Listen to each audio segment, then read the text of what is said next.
Baiklah, seperti yang dijanjikan sebentar tadi, petang ni kita ada tetamu yang istimewa, tetamu yang menjadi figura, tokoh, bukanlah tokoh, seorang personaliti pemimpin UMNO yang banyak kita lihat di media sosial dan sebagainya, perjuangan daripada muda, dan baru-baru ini dilantik menjadi senator di Dewan Negara. Baiklah, tanpa melengahkan masa lagi, kita perkenalkan Datuk Arman Azhar, Ahli Majlis Tertinggi UMNO, dan baru-baru ini dilantik sebagai senator Dewan Negara. Apa khabar, Datuk? Terima kasih, Alhamdulillah. Terima kasih Kamil kerana atas jemputan ke BBTV ni. Baik, terima kasih.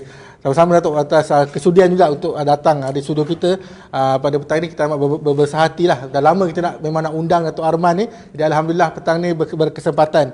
Baiklah Datuk, soalan pertama saya. Macam Datuk melihat perjalanan politik Datuk daripada mungkin aktivis, ketika zaman pemuda, sehinggalah sekarang dah jadi ahli majlis tertinggi dan juga senator.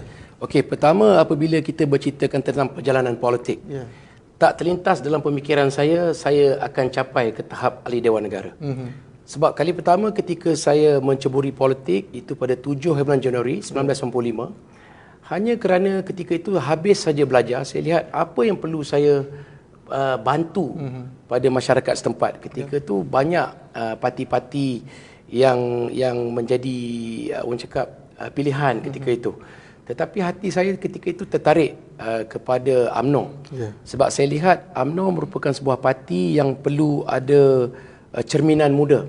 Dan kita lihat ketika itu UMNO ni banyak mengkadirkan kepimpinan. Jadi sejarah saya dalam UMNO ni bermula daripada Ketua Pemuda Cawangan, kepada Ketua Cawangan, Pemuda Bahagian.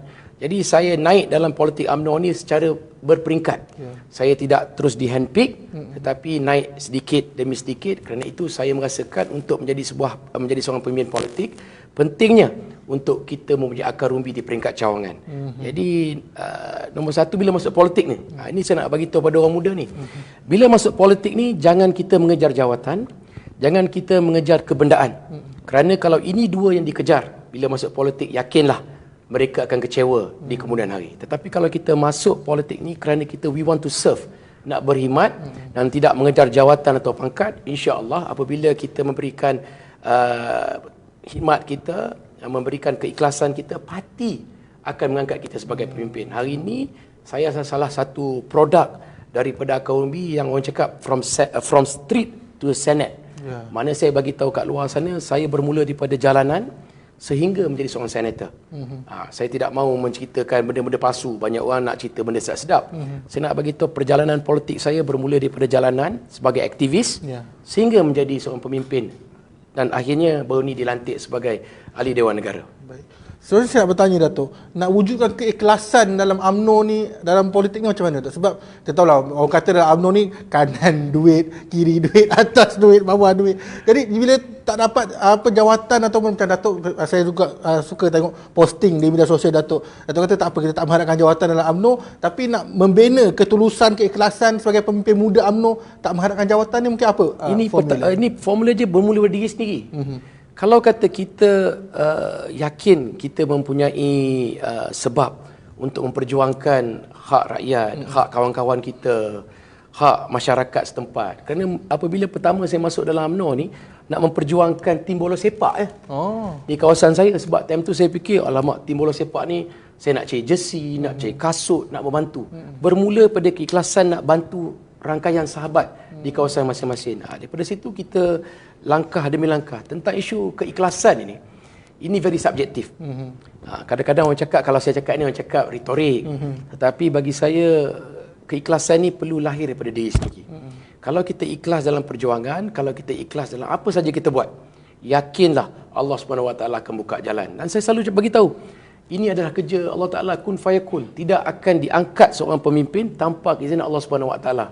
Walaupun macam mana pun kita kejar jawatan tersebut, macam mana pun kita buat, tapi tanpa keikhlasan hati kita, ia agak sukar dicapai. Mungkin saya nak sebut sikit tentang pemimpin dalam negara kita.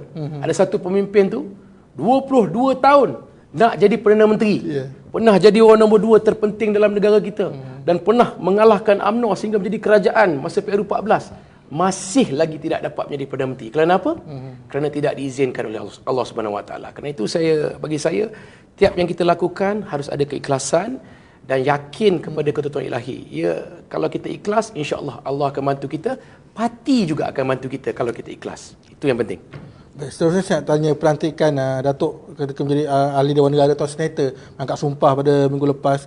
Jadi apa perjuangan Datuk di Dewan Negara ni, Datuk? Seperti mana yang saya maklumkan, saya konsisten tentang perjuangan Melayu bandar. Okay. Sebab saya merupakan pemimpin yang berjuang di dalam bandar. Saya tak nak sentuh tentang semi-urban dan juga di luar bandar, di rural area, kerana di situ kubu kuat UMNO. Tapi bagi saya, kalau kata UMNO nak kekal relevan, UMNO harus membuka mata dan strategi untuk bagaimana untuk kita kembali menang kursi-kursi di dalam bandar. Salah satu caranya, kalau kita lihat kelompok dalam bandar ni lebih mementingkan daripada segi ekonomi, integriti, daripada segi pentadbiran, daripada transformation, daripada cara pelaksanaan dasar dan polisi. Jadi ini perjuangan saya. Apabila saya diberikan mandat oleh Yang di-Pertuan Agong untuk menjadi seorang ahli Dewan Negara, saya menyatakan 3 perkara. Pertama, saya akan memastikan perjuangan saya tentang orang bandar daripada isu kebajikan. Yang di mana hari ini kita lihat dalam situasi pandemik COVID-19, rata-rata miskin tegar bandar ini perlu ada, orang cakap, diperjuangkan. Kedua, daripada segi pendidikan. Ketiga, daripada segi struktur, orang cakap, ekonomi dan sosial dalam masyarakat kita. Dalam bandar ni, kalau kata di luar bandar, di rural area, susah macam mana pun orang tu, dia masih lagi bercucuk tanam, masih lagi boleh berkebun dan sebagainya. Kalau dalam bandar, mereka duduk dalam sebuah apartmen atau flat, kalau mereka hilang pekerjaan, nak cari peluang pekerjaan dengan kos sara hidup yang tinggi dan sebagainya, bagaimana mereka nak sara keluarga mereka? Kerana itu bagi saya amat penting sebagai pemimpin muda yang lahir di luar bandar, tetapi datang dalam bandar nak perjuangkan perjuangan bandar ni, kerana saya lihat jikalau UMNO tidak memperjuangkan nasib rakyat bandar lagi 10-15 tahun lagi, adakah UMNO sanggup hilang kuasa dalam bandar?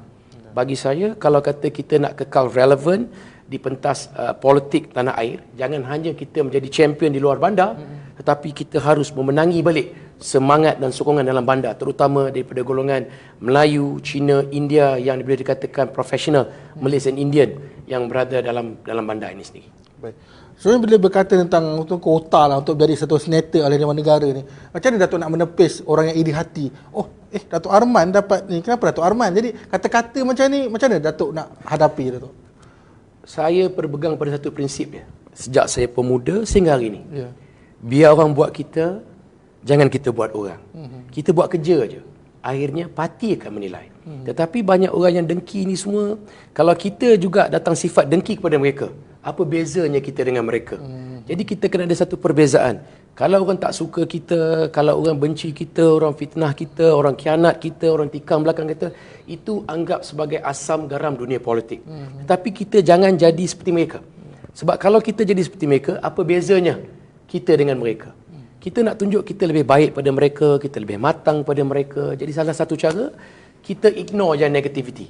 Kita fikir positivity, bagaimana untuk kita bantu masyarakat setempat, rakyat, dan bagaimana kita nak pastikan penerimaan majoriti orang terhadap diri kita.